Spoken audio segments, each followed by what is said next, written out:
আস্তে যাই দাও, গাছটা কিন্তু ডাব পড়ে যাবে।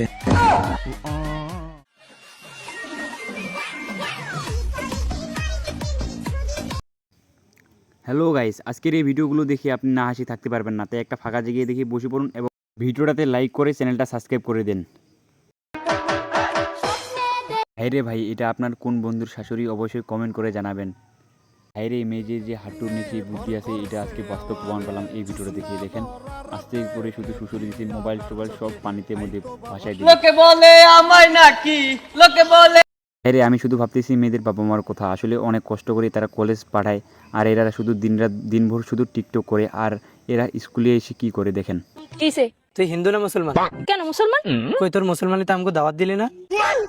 দূর বলো তো, ধরবই কি আর কাটবই কি?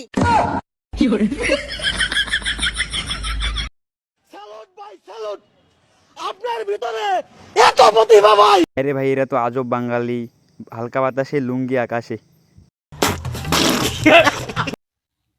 চলে গেছো, তাতে কি হয়েছে? কপাল তো নিয়ে জানাইছে, ফিরে এসে দেখবে তুমি আমার লেভেলেই নাই।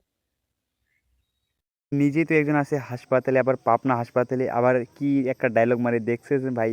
মানে তার একটা গেট আপ সেট আপ কিনেছে ভাই, দেখছেন?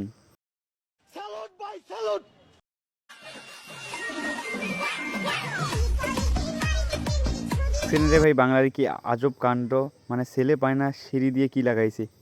ছেলেদের পর্দা করা ফরজ, এই হাদিসটা আমার মনে হয় অনেক পুরুষের এটা শেখা উচিত। A few moments later.